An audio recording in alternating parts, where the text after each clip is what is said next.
Assalamualaikum warahmatullahi wabarakatuh. Hari ini saya akan menjelaskan materi tentang integrasi nasional dalam bingkai Bhinneka Tunggal Ika, di mana ini merupakan salah satu materi PKN kelas 10 yang berbicara masalah faktor pembentuk integrasi nasional. Oke, langsung saja. Kenapa kok harus muncul integrasi nasional? Karena memang Indonesia itu adalah negara yang beragam, negara yang plural, negara yang majemuk, maka dibutuhkan yang namanya kesatuan. Nah, seperti ini ya. Jadi Indonesia itu banyak etnis, banyak suku, banyak ras, banyak agama. Karena negaranya memang kulturnya kultur yang beragam, ya maka harus satu nusa, satu bangsa, satu bahasa, semuanya adalah Indonesia. Bhinneka Tunggal Ika. Nah, secara pengertian integrasi, menurut Nasaruddin Samsudin, integrasi nasional merupakan proses penyesuaian. Ya. Proses penyesuaian itu harusnya menyesuaikan kultur-kultur yang ada ya di antara unsur-unsur yang kebudayaan yang berbeda. Jadi integrasi nasional itu harus menyesuaikan. Jadi bahasa gampangnya itu toleransi. Ketika kita toleransi maka kita terintegrasi. Sebaliknya maka timbul yang namanya disintegrasi, baik vertikal maupun horizontal. Demikian pengertian integrasi nasional. Nah, syarat integrasi nasional ada tiga, yaitu eh, saling mengisi kebutuhan-kebutuhan antara satu dengan lainnya, terciptanya kesepakatan bersama tentang nilai dan norma yang dijadikan sebuah aturan atau pedoman. Nilai dan norma dijadikan aturan baku. Aturan baku itu aturan tetap dalam melangsungkan proses integrasi nasional.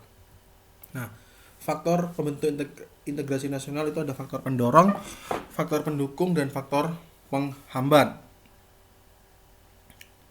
Eh, di sini ada faktor pendorong tercapainya integrasi nasional, itu ada 4. Adanya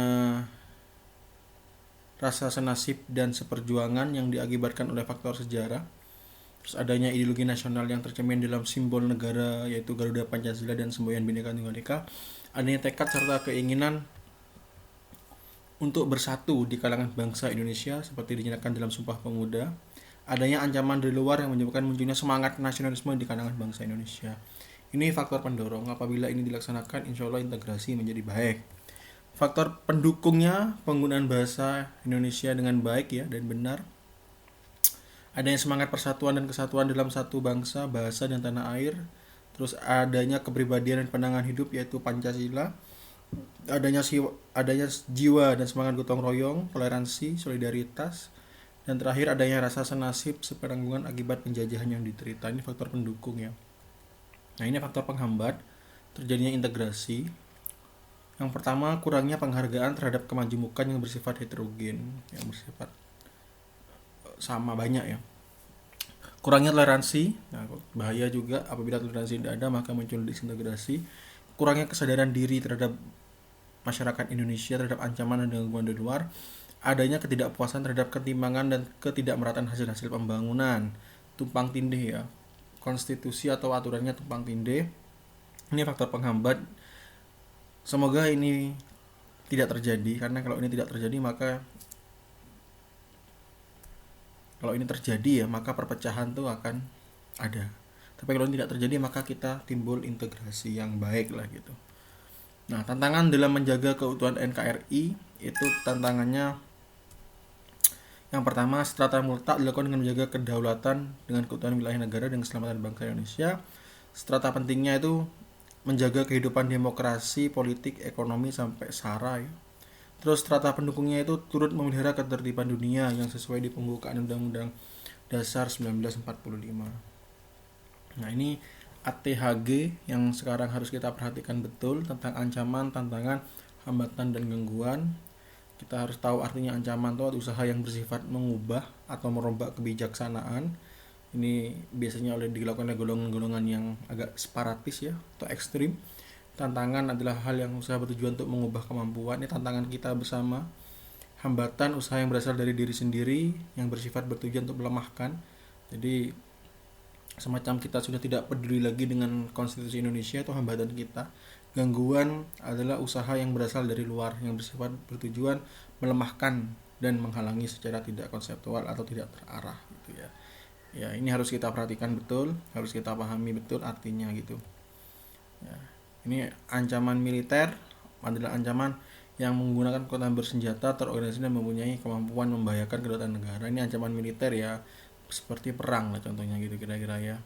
Nah, di sini ada beberapa macam ancaman atau gangguan pertahanan keamanan negara dari luar negeri, atau ada agresi, spionase, sabotase, pelanggaran oleh negara lain. Dari dalam negeri itu pemberontakan bersenjata, konflik horizontal, konflik yang sama sejajar, aksi teror, sabotase itu mengambil yang bukan haknya, aksi kekerasan SARA, gerakan separatis atau gerakan kekerasan yang seperti membuat negara baru, ya sepertinya di negara Indonesia sudah muncul itu. Mudah-mudahan kita bisa mencegahnya karena NKRI adalah harga mati.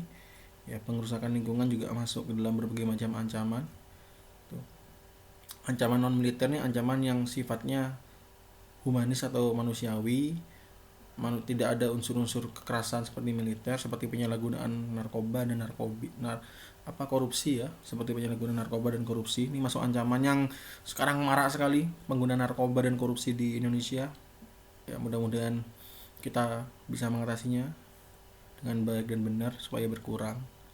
Nah, peran serta warga negara dalam menjaga persatuan dan kesatuan dengan mengadakan bela negara. Bela negara itu kita ikut memelihara lah kecintaannya kita terhadap negara kesatuan Republik Indonesia. Nah, menurut Undang-Undang Nomor 3 Tahun 2002 Pasal 9 Ayat 1, bukan hanya sebagai kewajiban pertahanan negara itu bukan hanya kewajiban tentang militer saja, tapi semua warga negara juga ikut serta menjaga pertahanan dan keamanan negara. Ya, untuk mewujudkan nasionalisme lah pastinya gitu ya. Nah, ini juga ada beberapa dasar hukum peraturan tentang wajib bela negara.